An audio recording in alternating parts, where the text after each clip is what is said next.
માં એક લેટર બોમ્બના સ્વરૂપે ફૂટી અને આખા દેશ દુનિયાએ જોયું કે આંતરિક જે ગેંગ વોર છે કઈ હદ સુધી લડાઈ પ્રસરી, પણ આ ગેંગ વોરનો ભોગ એક અમરેલીની માસૂમ પાટીદાર સમાજની દીકરી બની. આ એમની આંતરિક લડાઈનો ભોગ આ દીકરી બની. જ્યારે બનાવ બન્યો કે ભાજપના જ આગેવાનના ઓફિસમાં આ દીકરી તો ફક્ત 10,000 રૂપિયામાં કોમ્પ્યુટર ઓપરેટર તરીકે નોકરી કરતી. એ ભાજપના આગેવાનના લેટર પેડ પર પત્ર લખવામાં આવ્યો કે અમરેલી જિલ્લાના ભાજપના એક આગેવાન કેવી રીતે ભ્રષ્ટાચાર કરે છે, કેવી રીતે પોલીસ પ્રશાસન ને નેતાઓ ભેગા થઈ ને નિયમિત હપ્તાઓ મેળવે છે, કેવી રીતે ગેરકાયદેસર પ્રવૃત્તિઓને પ્રોત્સાહન મળે છે, એની તપાસ થવી જોઈએ એવો એક પત્ર લખાય છે. એ પત્ર ખોટો છે એવી રજૂઆત કરીને પોલીસને દબાણ કરીને ફરિયાદ થઈ છે. ગાંધીનગરમાંથી ગૃહ રાજ્યમંત્રી આદેશો આપે છે અને રાતોરાત કાયદાનું ઉલ્લંઘન કરી અને માસૂમ દીકરીને રાત્રે 12 વાગે એના ઘરેથી પોલીસ ઉઠાવીને લઈ જાય છે.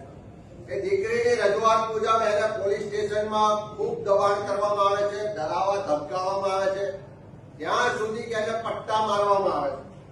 અને હદ તો ત્યારે થાય છે કે માનવ અધિકારનું હનન કરી, બંધારણની સ્વતંત્રતાના અધિકારનું હનન કરી, કાયદાની ઉપરવટ જઈ અને સરકારના ઇશારે ત્યાં અમરેલીની પોલીસ આ દીકરીનું બજારમાં વરઘોડો કાઢે છે.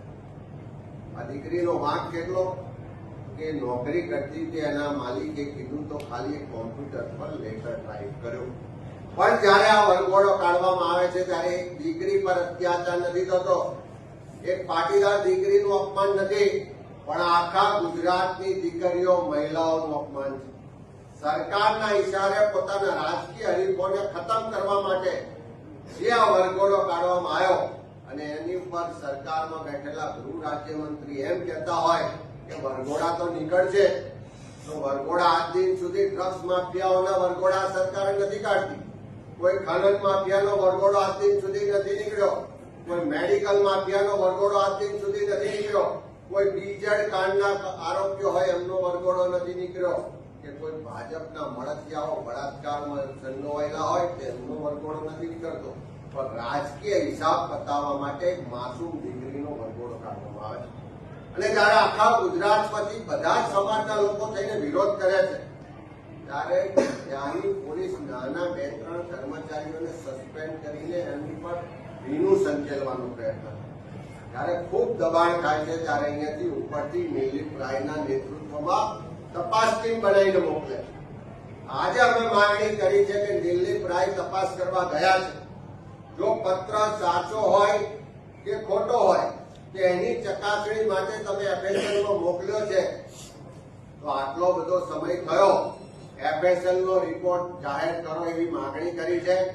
દિલીપ રાયના નેતૃત્વમાં તપાસ થઈ છે, એને પણ 1 મહિના જેટલો સમય થઈ ગયો, તો એ તપાસનો રિપોર્ટ પણ તાત્કાલિક જાહેર કરો એવી અમે માંગણી કરી છે.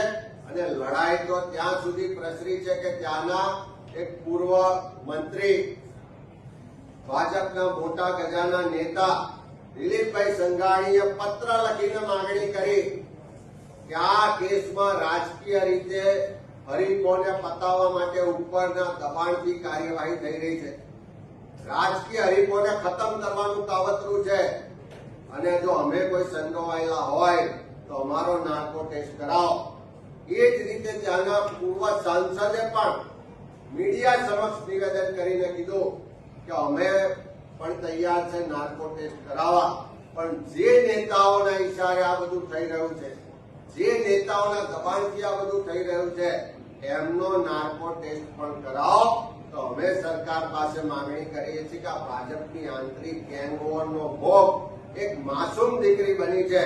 આખી ગુજરાતની મહિલાઓનું અપમાન થયું છે, તો આ નેતાઓના નાર્કો ટેસ્ટ પણ કરાવો, જે જવાબદાર અધિકારીઓ છે એની પર કાર્યવાહી કરો, દિલીપ રાયના તપાસનો અહેવાલ જાહેર કરો, પત્ર સાચો છે કે ખોટો છે એનો એફએસએલનો રિપોર્ટ પણ જાહેર કરો.